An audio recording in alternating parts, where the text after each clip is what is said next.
Have you ever stopped to think about why you think the way you do? Not just what you believe, but the underlying structure that holds it all together? Well, today, we're going on an architectural tour of the mind, exploring the invisible foundations and hidden blueprints that shape every single one of our thoughts. Let's get into it. No, really, just pause for a second and think about that. How do you know? It's a huge question, right? We usually focus on the facts we can see, the evidence right in front of us. But what about the stuff we can't see? The deep, invisible structures that are holding all those facts up. That's exactly where we're headed today. So here's our game plan. First, we're going to uncover what I'm calling our hidden mental blueprints. Then, we'll dig even deeper into the foundational beliefs and cultural frames that actually create them. After that, and this is the really practical part, we'll walk through a process to actually reveal these hidden structures.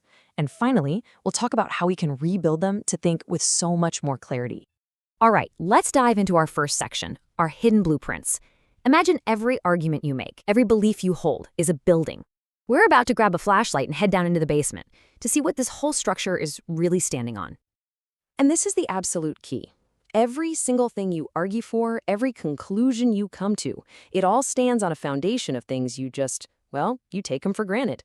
We spend all our time arranging the furniture and painting the walls of our beliefs, but we almost never go down and check for cracks in the foundation. Now, the official term for these foundations is implicit assumptions. And I know, submerged epistemic infrastructure sounds super academic, but it's actually a perfect description. Submerged means it's underwater, hidden. Epistemic is just about how we know what we know, and infrastructure is the support system. So it's the hidden support system for everything you think you know. It truly is the silent architecture of our thoughts. This chart lays it out perfectly. On the left, you have the explicit argument. That's the part of the building you can see, the walls, the windows, the stuff we actually say out loud. But on the right, you have the implicit assumptions. That's the entire foundation and the steel frame hidden inside the walls. You can't see it, but without it, the whole building just crumbles. Okay, now we're going even deeper. Forget the foundation of just one building. We're now drilling down to the bedrock, the fundamental geology that your entire city of beliefs is built upon. This is the stuff that shapes your version of reality itself.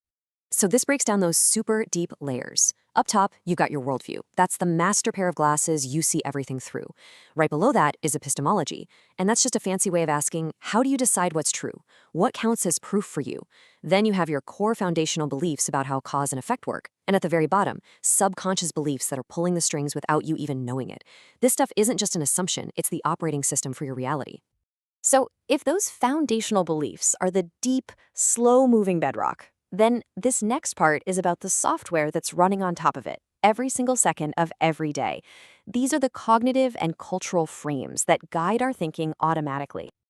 Think of these as the apps running in the background of your mind. Your mental models are like your brain's little physics engines, constantly predicting how things should work. Default thinking, that's your brain on autopilot, taking the mental shortcuts it knows and loves. Norms are the unwritten rules of the groups you're in, and biases are like a thumb that's ever so slightly pressing on the scales of your judgment. And givens? Oh, those are the ideas you think are so blindingly obvious that you can't imagine anyone would ever question them. Okay, so we've mapped out this whole invisible world, but what's the point if we can't see our own? Well, this next section is the toolkit. This is how we make that invisible architecture visible. It's time to stop being just a resident in your own mind and start being the architect. And the process is actually pretty straightforward, even if it's not always easy. It all starts with step 1, questioning. You have to actively decide to start asking why about your own beliefs. Why do I think that's true? Step 2 is examination. You got to put on your detective hat here and really scrutinize your own logic. Look for the missing steps, the unstated premises, and finally, step 3, revealing. This is crucial. You have to drag those assumptions out into the open, say them out loud, write them down, make them explicit so you can finally get a good look at them. Which brings us to the grand finale, the payoff. Once you've shined a light on this hidden architecture, you actually get to decide what to do next. This is all about moving from a mental blueprint that you inherited by default to one that you design for yourself, on purpose. And the most powerful tool for this is an idea called zero-based thinking. So instead of just trying to patch up the cracks in a shaky foundation, this is about clearing the lot completely. You start from ground zero and rebuild your beliefs based on first principles. the most fundamental truths you can prove. You're not just renovating, you're building a whole new structure from scratch. And this quote just says it all, doesn't it? This whole process might feel like you're tearing things down, but that's not the goal. It's not about destruction. It's about construction. You clear away the weak, unexamined bits so you can build something stronger, more logically sound, and more honest in its place. The final product isn't a pile of rubble, it's crystal clear thinking. So I'll leave you with this to chew on. After everything we've talked about, from the deepest bedrock of your beliefs to the daily code running in your mind, what do you think is the biggest, most important, unexamined assumption holding up your own mental architecture? Thanks for exploring this with me today.